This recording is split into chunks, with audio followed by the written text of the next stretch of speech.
Hello. Okay, optimizing cycles renders. I wrote up a thing about this last year, which talked about different things about path tracers. But Blender's changed since then. There's new great denoising options. I've learned stuff since then, and some people just prefer watching videos. So let's get into it. So I had a friend recently send me a project file because he was trying to finish a render by a deadline. And I was like, yeah, I can help you out.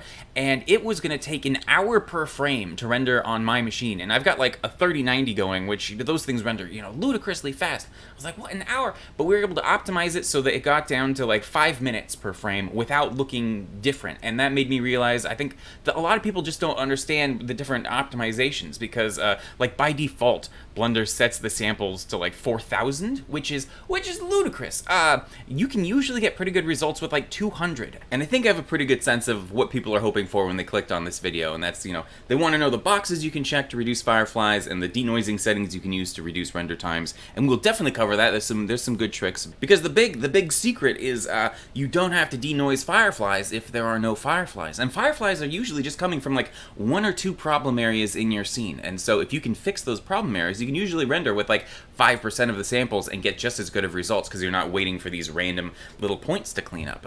So I figured the first part of the video we'll go through the different things that can cause fireflies, maybe talk a little bit about how path tracers work. Won't that be fun? Yeah, it will be. To me. Then we'll talk about some of the random checkboxes you can check to speed things up. And third, we can just kind of touch on some quick denoising settings, because there's some new stuff in Blender, I mean, as of the past year or two. And let's start with the biggest offender, which is having a light source which is either too close to or actually intersecting geometry. Like here you can see we have this light and this kind of exhaust vent, and there's all of these other fireflies going on here, and we could crank the samples and get kind of a more even distribution of fireflies, but see what happens once we just move the light outside of here. Like, oh, it just cleans right up, and we don't even have to crank it with all of those samples. And the reason this happens is because, remember, the path tracer is actually calculating all of these light bounces, and so let's say it bounces off one of these pieces of geometry and goes, okay, now let's find out how bright this point is. Let's go to a light source. And it goes, whoa, we're inside a light source. This is so bright. And so it bounces off all of these other bounces, being like, it's so bright right here. And those end up as these anomalous fireflies scattered across the rest of the scene, whereas other points, like over here, are looking at the light source being like, this actually isn't that bright. What are you talking about? And the stuff inside is like, this is bright as the sun! I don't know why I'm anthropomorphizing the path tracer so much, and the exact same thing happens even if the light is just close to the geometry, even if it's not intersecting it, because it's trying to see, okay, how bright is this point? And it goes to the light, it's like, whoa, that's very bright! And so it sends off all these bounces, just so bright, so bright, so bright, and it ends up, Firefly City. And once you understand that, like, that's kind of the crux of the problem, it gives you a lot of different options. Again, the first and easiest one is just don't have the light be too close to intersecting geometry, or places where, the geometry will be like, whoa, that light's really bright. Keep the light kind of equidistant from stuff if you can. Although, again, if you want this panel emitting light, now it's kind of emitting from back there, that's maybe not what you want. So you have to figure out how to compromise a little bit. Also, you do want to keep the light from, intersecting geometry, shrink it down, but you're still running into, these fireflies are almost worse than before. And this is because, and I think I explained this a little bit better in the refraction tutorial, but to the best of my understanding, with a path tracer, there's 2 main types of rays.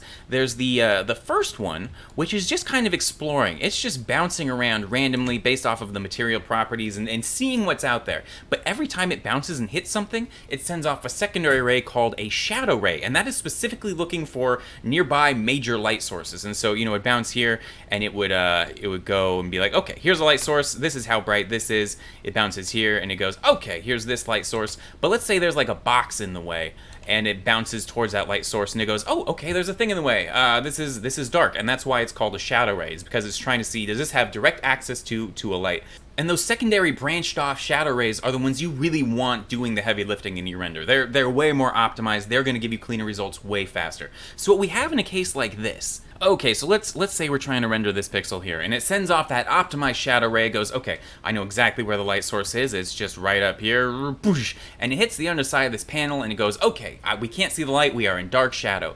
But then it's also sending off all of those other random kind of lackadaisical light paths, and those bounce out in every direction. It goes, okay, neutral gray sky, that's fine. neutral gray sky, a little bit of kind of a gray thing, and it sends off one that hits the underside of this panel, and suddenly is like, whoa, this is very bright, and that's where you get that 1 out of 1,000 bounce that results in the firefly. So it helps if you think in terms of kind of that probability. And the biggest thing we can learn from this is try not to light too much of your scene using bounced lighting, because just Cycles is not optimized for that. The only way these points are going to know that there's a light source up here is if it randomly sends a path up into this gap between these two panels. Now that's not to say you can't light your scene with bounced light, because that's one of the cool things path tracers can do, but just remember, it's all about probability. Like, okay, so we have a sunlight here bouncing off of this wall, and you can see no matter what we crank it to, it fairly evenly and quickly gives a clean render of underneath this ledge here, even though it's all being lit with bounced lighting. And that's because this area here is very large, so the probability that one of those random bounce particles,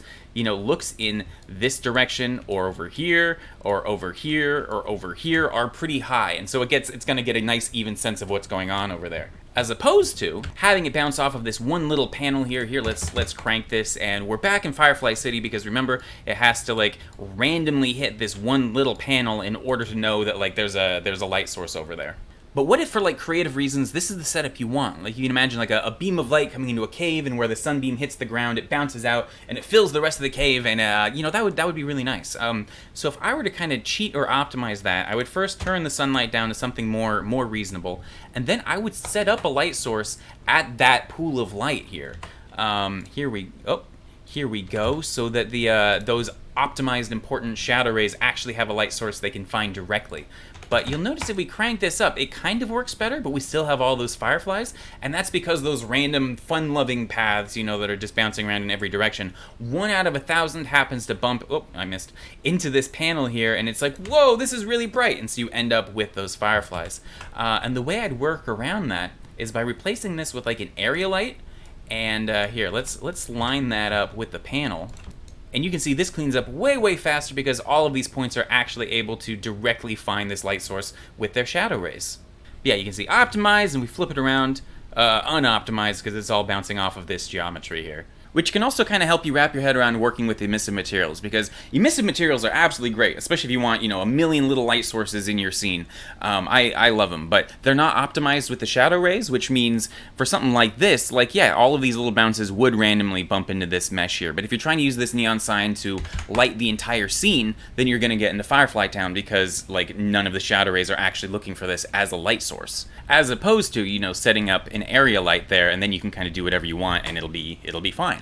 And actually, okay, I'm getting a little bit out of my depth here, but I want to touch on this because it's kind of important, and that's that Blender does a lot of these optimizations and prioritizations behind the scenes. Like, you know how I was saying the rays will kind of shoot off randomly? Well, in the case of an HDRI like this, if they can shoot off in any direction, the odds that they'll hit the sun here, which is vastly brighter than the rest of the HDRI, is actually pretty small. And so by default, this is what it would look like. And you can see very little of this is bright. This is the sunbeam right here, but you can mostly see this, which is the sun bouncing off of the ocean, just because it's bigger and it's more likely that the paths will find this area than the little sun up above, which is where by default the settings for sampling is set to auto, and you can see it actually creates, if we hold over map resolution, an importance map. It's literally a map to finding the important areas of the HDRI so that the paths will end up in that area. And so now you can see the sunbeams are like really well defined, because the map is literally pointing these paths to the sunlight and the other important bright areas of the HDRI. Which is also the reason why, if you've ever tried for fun mapping an HDRI to a model to have the actual model be emissive,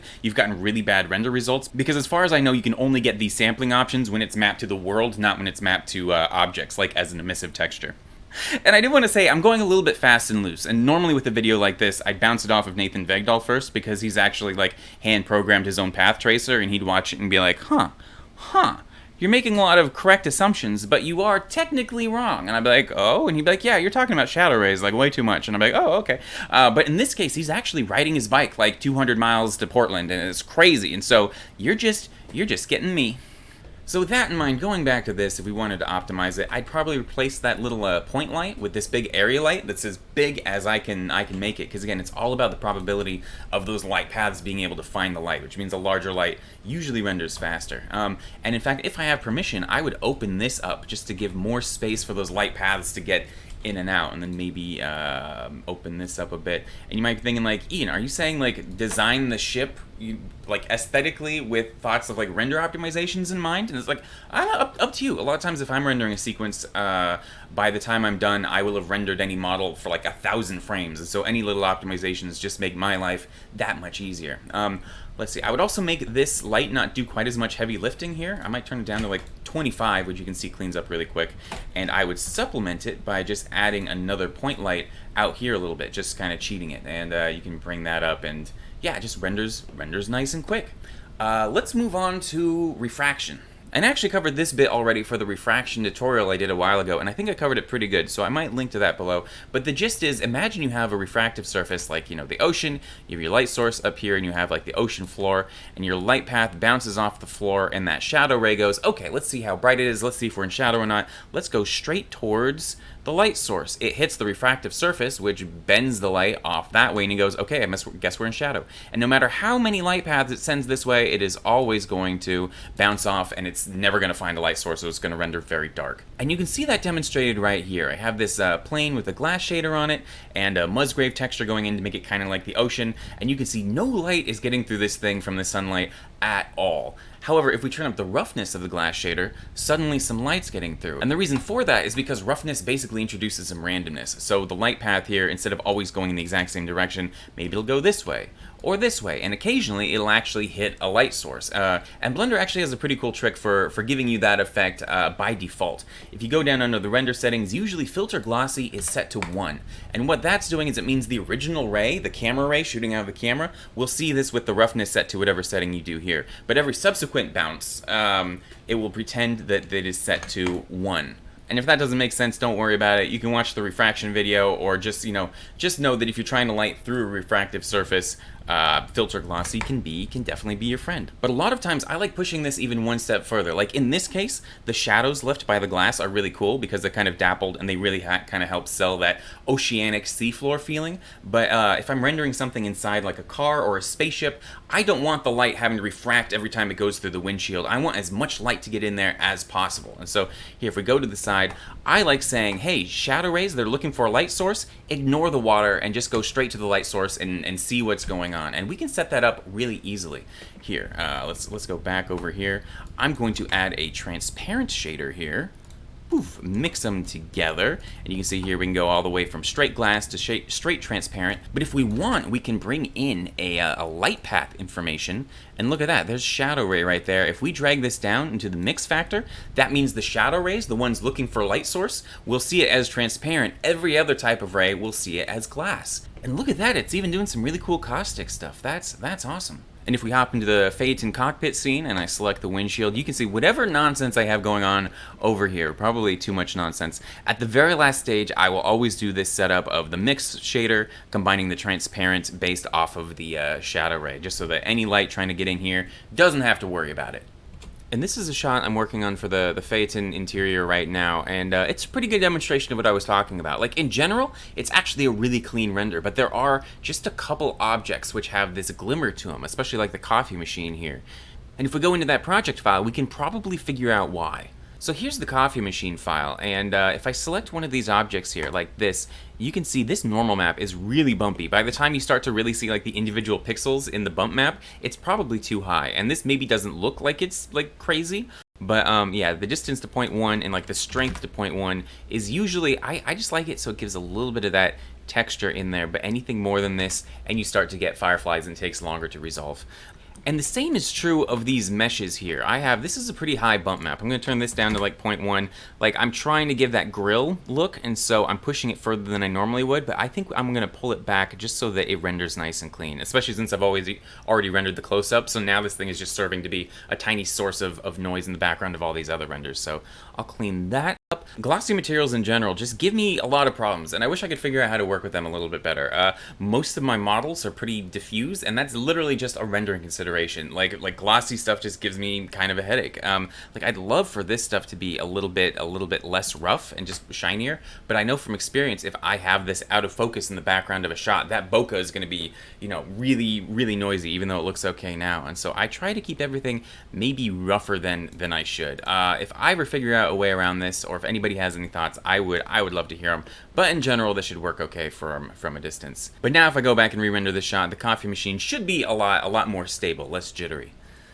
And that leads us to render settings. And honestly, a lot of stuff I used to think was like really important for optimizing renders either is no longer important or maybe just was never important, because we used to spend a lot of time dialing in all these different light paths. This is the maximum number of bounces the different light, you know, the glossy and diffuse and stuff can do. But if we set all of these to 3, do a render in one slot, and then set them all to 20 and render to a different slot, just a second. Okay, and if you look at the render time here, I'm going to toggle between the two, and they both rendered in exactly 6 minutes and 26 seconds, and apart from like a little bit of like transparency stuff around these lights, they look absolutely identical.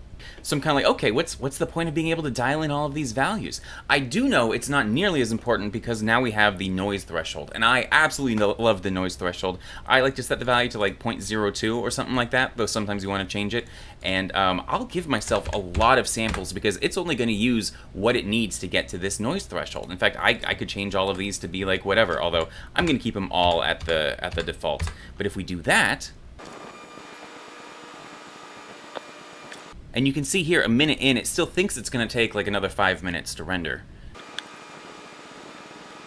And now a minute later, if you look at the samples, you can see we're going through them so fast, and that's because it's only using the samples where it needs them to update these last noisy areas.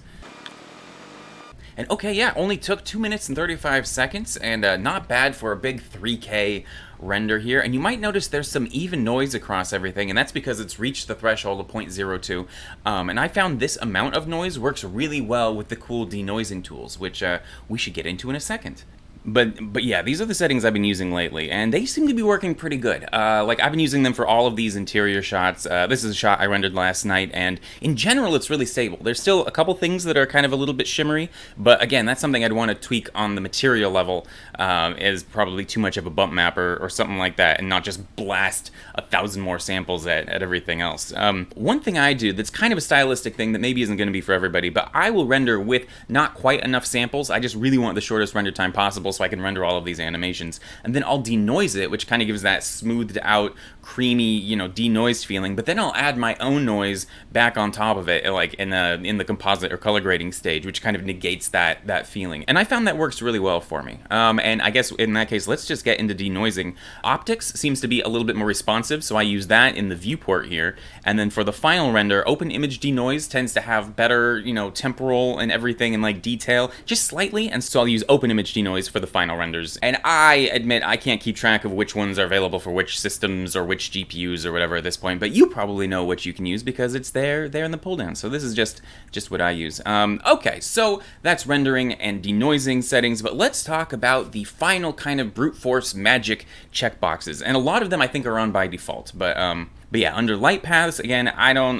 know what these are doing. The only ones I really need to tweak these days are just transmission and volume. If I'm trying to render through all these different layers of glass or transparent materials like the sagebrush or whatever, sometimes I'll have to crank this number up really high, but that's about the only time I have to touch that. The biggest, most useful setting for getting rid of fireflies and cleaning things up is under clamping, and it's indirect light. And you remember those bounces that go, oh, it's so bright, and they, you know, spread out across the entire scene, putting fireflies everywhere. This limits how bright those bounces can be. So here, I'm gonna set this back to being, you know, a very horrible example. Let's turn this back into a point light, intersecting stuff, maybe not that much. And we'll crank this back up to like 555, and this should be Firefly Town.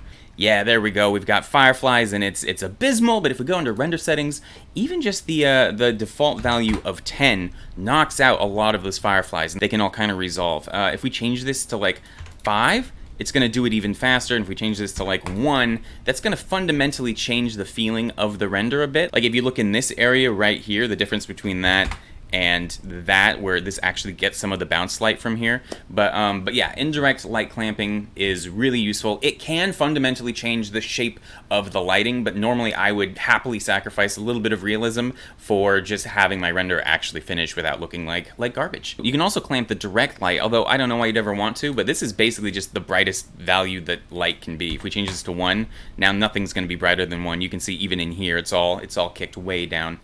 Filter glossy, we already talked about that. These checkboxes used to be pretty important, especially if you had glass, because it would try to do all of these crazy light paths and take forever to resolve.